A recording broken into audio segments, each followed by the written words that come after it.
The ships still arrive, the bells still ring, the markets still open at dawn, and Europe waits for a catastrophe that never comes. In our timeline, the Black Death tears through the continent and leaves silence behind. But in this one, the silence never falls. The fields stay crowded, the roads stay full, and history takes a slower, harder, and in many ways darker turn. The divergence begins in the late 1340s, when the chain that carried plague from the Black Sea into the Mediterranean breaks before it can ignite a continental disaster. Whether by stricter port controls, sheer weather luck, or failed transmission on key routes, the result is the same. There is no continent-wide demographic collapse, no sudden loss of a third or more of Europe's people, no giant wound that forces every king, priest, merchant, and peasant to rebuild the world from rubble.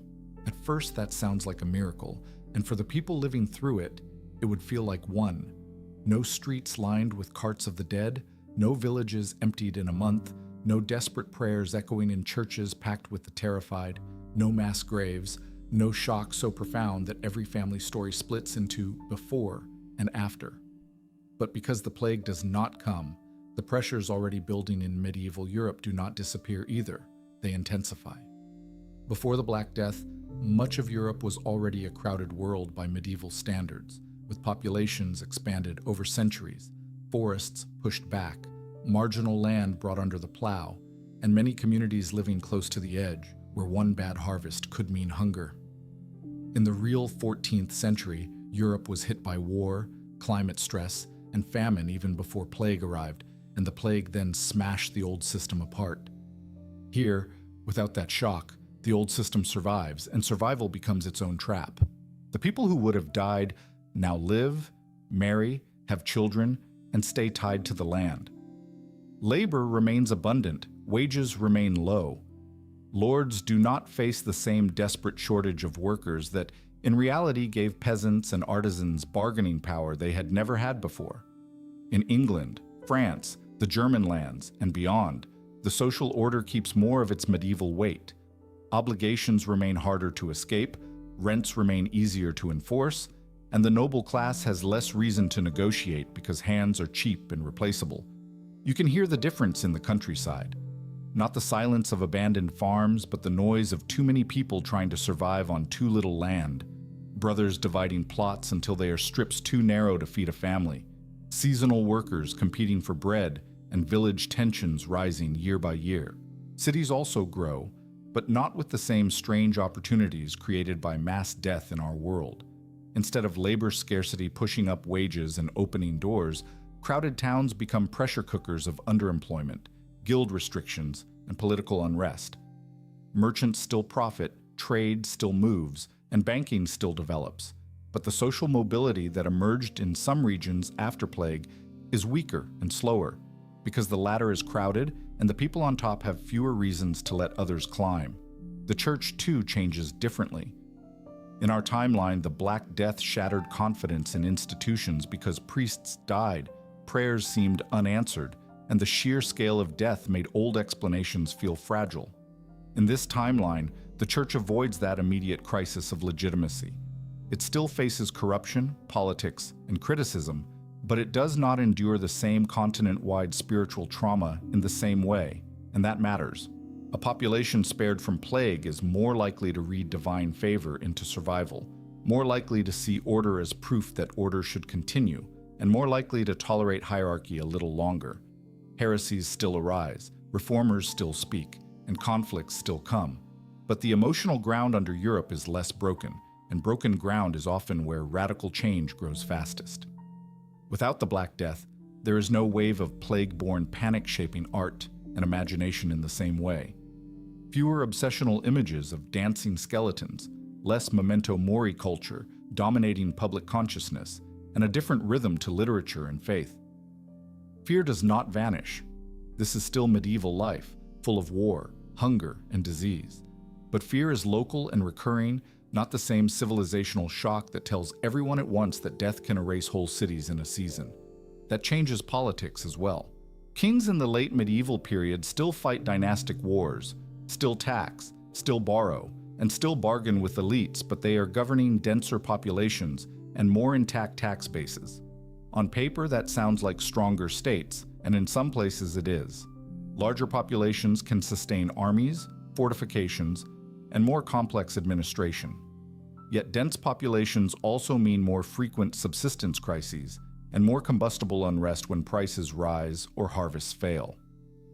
Instead of a continent struggling to repopulate after plague, this Europe is constantly managing crowding. Grain prices matter even more. Weather shocks matter even more. Bad years do not fall on half-empty landscapes with labor in high demand. They fall on crowded villages already stretched thin. The result is a different kind of instability, not labor scarcity, but chronic demographic pressure. When people revolt, they do so less because labor has suddenly become valuable, and more because life feels permanently squeezed. Peasant uprisings still happen, urban riots still explode, and tax revolts still threaten rulers, but the social psychology is different. In our world after plague, many communities had a memory of bargaining power, of saying no, of leaving, of demanding more. In this world, power remains concentrated longer, and resistance is often met with harsher repression because elites are not terrified of losing workers in the same way. What happens to innovation in such a world? It does not stop because history is never that simple. Gunpowder spreads, printing appears, shipbuilding improves, financial tools evolve, universities teach, artisans experiment. But the incentives shift. One of the great hidden effects of the Black Death in real history was that labor scarcity made labor-saving methods, wage competition, and social adjustment more urgent in many places. Here, cheap labor and rigid hierarchy reduce that pressure. Why rush to redesign production when human hands are abundant and poor? Why pay more when 10 men wait outside the gate for the same job? The long-term effect is subtle but enormous. Technological and organizational change still arrives, but often more slowly, more unevenly, and with stronger resistance from entrenched interests. In Western Europe, serfdom weakens later in some regions, and in others, forms of dependency remain more persistent. The countryside stays socially heavy. Landlords and states squeeze more from many bodies instead of investing faster in fewer, more productive ones.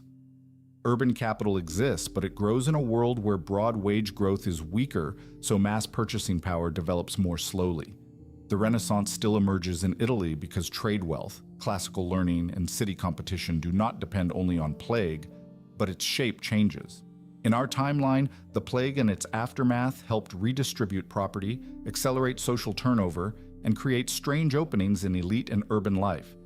In this world, the elites are more continuous, family structures less disrupted, and patronage networks more conservative. Florence still commissions art, Venice still trades, scholars still recover ancient texts, but the wider spread of Renaissance culture into a changing European middle class is slower because that middle class is thinner and more constrained. Humanism still speaks, but it speaks into a society with stronger medieval bones. The Reformation, too, likely comes later, or at least spreads differently. Printing makes dissent harder to contain, yes, and church corruption still fuels anger, but the social conditions that make entire populations ready to break old obedience are less intense without generations living in the shadow of plague, labor shifts, and institutional failure. Reform movements rise, but monarchs and bishops in a more stable social order may suppress them longer or channel them more effectively. Religious wars may still come, and perhaps when they come, they are even more state-driven and brutal, but the timeline shifts. What of the great voyages and the Atlantic world? This is where the domino effect becomes truly global. Europe still has reasons to go to sea. Trade with Asia is profitable, states seek prestige, and maritime technology improves. Portugal still probes the African coast, Spain still looks west. Yet a Europe without the Black Death is more populous, poorer per capita in many regions, and more internally burdened by land pressure and social rigidity. That can push in two directions at once: stronger pressure to seek outlets abroad, but less concentrated wealth and fewer labor-saving pressures at home to produce the same explosive transformation. In some kingdoms, overcrowding becomes a motive for colonization earlier in rhetoric: more mouths, more land hunger, more restless young men.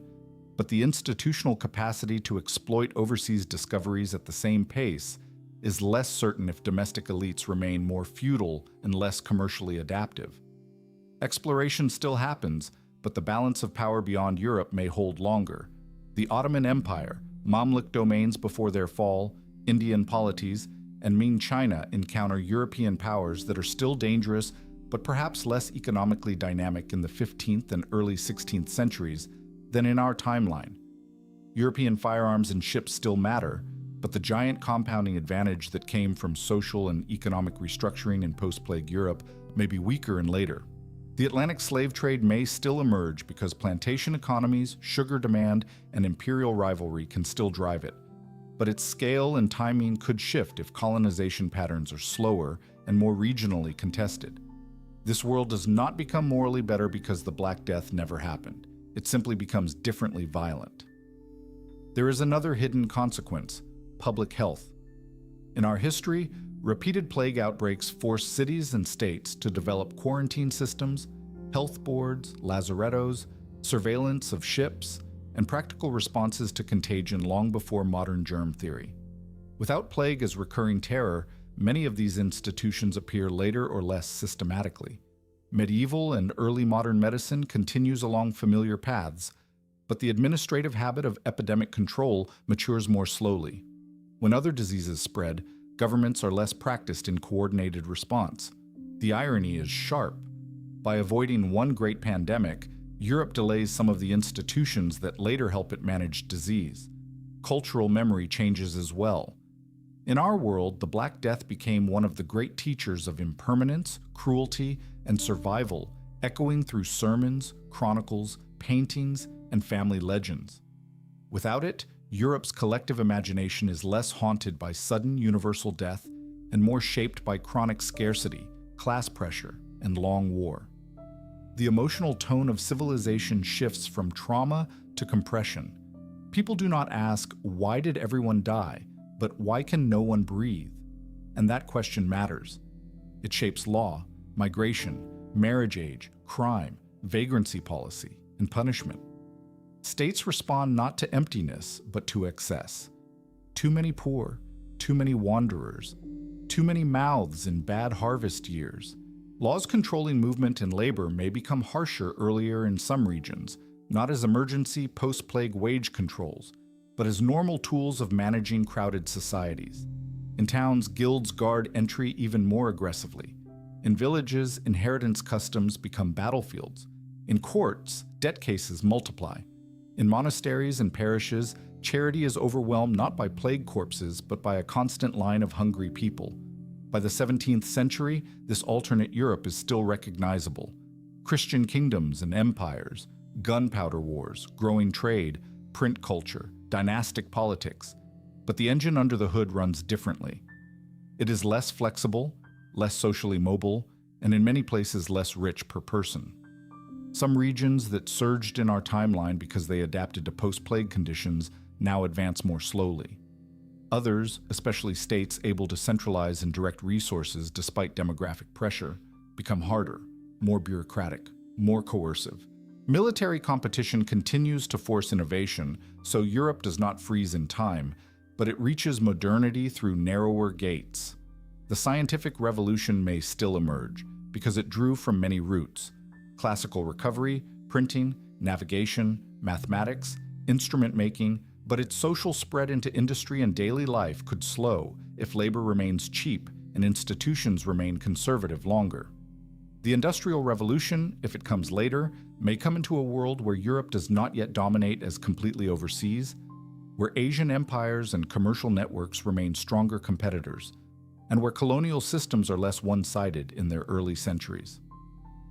Imagine a 19th century in which Europe is powerful, but not overwhelmingly ahead, where industrialization is more geographically distributed, where Atlantic empires face stronger resistance earlier, and where global modernity is less a European export and more a contested convergence. And inside Europe itself, politics becomes explosive in a different way. The old order, preserved longer by the absence of plague shock, eventually collides with population, literacy, taxation, and military change all at once. Revolutions may come later, but when they come, they may be fueled by centuries of compressed social pressure rather than by the already loosened hierarchies of our timeline. The fall of feudal structures then becomes less a gradual erosion and more a violent demolition. You can almost feel that moment approaching across generations. Crowded fields, crowded tenements, crowded armies, crowded prisons, crowded minds full of printed arguments and impossible hopes. Was the Black Death, then, a terrible accelerant that made Europe more adaptable by force? And did its absence preserve life in the short term only to preserve injustice for longer? That is the dark core of this alternate history. In the world where the plague never came, millions live who would have died, and that is an immense human mercy. But mercy at the biological level does not automatically produce a kinder civilization. The medieval order, never broken open by demographic collapse, keeps its grip for centuries more. Labor remains cheap, elites remain stronger, reform moves slower, and Europe's rise to global dominance becomes less explosive, less early, and less certain. The final image of this world is not a continent of plague pits and abandoned churches, but something quieter and more suffocating.